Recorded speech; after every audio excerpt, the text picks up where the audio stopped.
Ne quitte pas ta place. Et j'étais en train de me dire, ok, d'accord, Seigneur, pour ne pas quitter sa place, il faudrait bien que je sois consciente que j'ai une place. La première chose à retenir ici, c'est que pour ne pas quitter sa place, il faudrait que je sois conscient que j'ai une place. Parce qu'il y a des gens qui sont là, ils ne savent pas qu'ils ont des places. Ils ne savent pas que Dieu leur a donné une place. Ils ne savent pas que Dieu a fait de quelqu'un. Il y a des gens qui ne peuvent pas se regarder. Parce que je parlais d'ici là que la place, ça peut être une fonction. Ça peut être une position. Il y a des positions dans lesquelles le Seigneur nous a amenés. Mais il y a des gens qui quittent facilement leur place parce qu'ils ne comprennent pas qu'ils ont une place. Et ça, c'est un mal. C'est un mal qu'il y a sur la terre. De voir une personne en réalité qui devait être roi commencer à marcher comme une personne simple. On voit les esclaves aller sur les chevaux et les princes être à pied. Vous savez pourquoi? Parce qu'à un moment, on n'a pas conscience de la place que Dieu nous a donnée. Je disais, la première chose qui va faire qu'un enfant de Dieu soit stable, c'est être conscient que Dieu l'a amené quelque part. Si tu n'es pas conscient, Dieu t'a déplacé de quelque part pour t'amener dans un autre endroit, tu ne pourras pas être stable. Tu ne pourras pas être enraciné. Une personne qui n'a pas conscience de ce que Dieu l'a sorti quelque part et l'a mené quelque part, il va faire. Le psaume 1 commence à parler. Parce que quand vous allez voir que le psaume vient parler des gens enracinés, il commence d'abord à montrer une catégorie de personnes en réalité qui n'ont rien compris de leur vie. Heureux l'homme qui ne marche pas selon le conseil des méchants.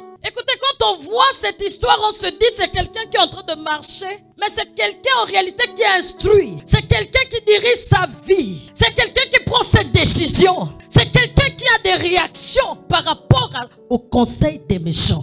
Ici, quand vous allez voir une personne stable, c'est une personne qui a reçu des bonnes instructions. Et Dieu commence à élaguer les choses qu'il ne faut pas. Élaguer ce que nous avons, j'ai envie de dire, peut-être appréhendé depuis que nous sommes nés. Jésus veut des gens stables. Voilà pourquoi quand il appelle Pierre, il dit Pierre, sur cette pierre, j'ai bâti mon église. Le Seigneur appelle les gens pour les bâtir. Dieu appelle les chrétiens pour les bâtir. Dieu appelle des femmes pour les bâtir.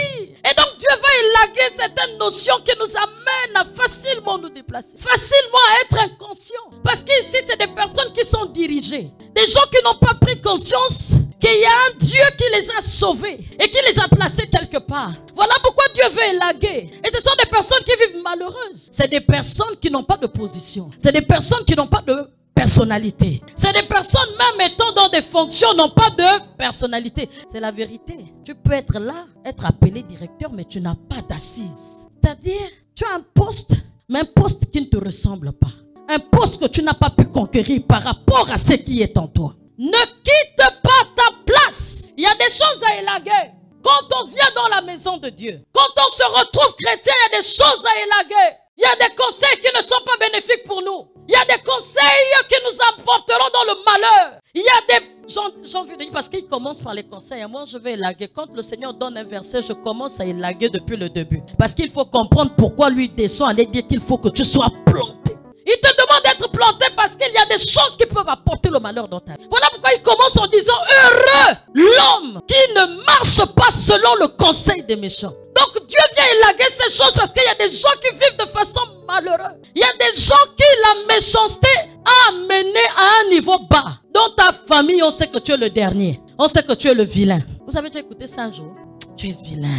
Il y a des gens qui sont, aujourd'hui même dans l'église, sont complexés. Mais je vais vous le dire, mais Jésus doit arranger ça. Mais pour que vous soyez fixe. Vous savez, il y a des gens qui quittent même facilement les assemblées. C'est parce que quelque part, ce sont des gens qui sont blessés. Ils ont d'abord été blessés dans le monde. Ils ont d'abord été blessés dans leur famille. Ils ont été blessés par leurs amis. Et quand ils arrivent, ils pensent que Dieu pense la même chose d'eux. Et ils vivent malheureux dans l'église. Les autres avancent, mais ils sont malheureux. Les autres progressent, mais ils sont malheureux. Parce que les conseils qu'ils ont reçus, parce que les paroles qu'ils ont reçues, ils n'ont pas eu la guérison de ces paroles. Mais je viens dire à quelqu'un que ce matin, tu dois être guéri au nom de Jésus. Il y a des gens qui sont positionnés au premier rang dans leur famille. Mais quand tu vas leur voir, ils sont les derniers. Ils sont les derniers, pourquoi? Parce qu'ils pensent que non, c'est parce qu'ils n'ont pas l'argent. Voilà pourquoi ils doivent être derniers. La position, ce n'est pas question d'argent. C'est le fait que tu saches qui tu es. Voilà pourquoi il commence. Heureux l'homme qui ne marche pas selon. En réalité, le selon là, ce sont des choses qui viennent impacter ton être. Ce n'est pas d'abord des choses qu'on te donne. Non. Est-ce qu'il est question de ça ici? Est-ce qu'ici le bonheur est question d'avoir le matériel? La Bible déclare que tu es heureux quand tu ne marches pas selon les conseils des méchants. Ce qui veut dire que ce sont des choses que tu écoutes et qui t'impactent. Des choses que tu as écoutées qui t'ont impacté. Des choses que tu as écoutées que non, tu n'es rien. Et tu dois venir marcher ici comme ça. Non, ne marche pas ici comme ça. On a des places de choix ici. Quand on a une place de choix, on ne quitte pas sa place. Écoutez, des places qu'il faudrait quitter, bien sûr. Des places où effectivement les malheureux, comme les méchants, t'ont instruit. Ah, quitte-la. Tu es comment?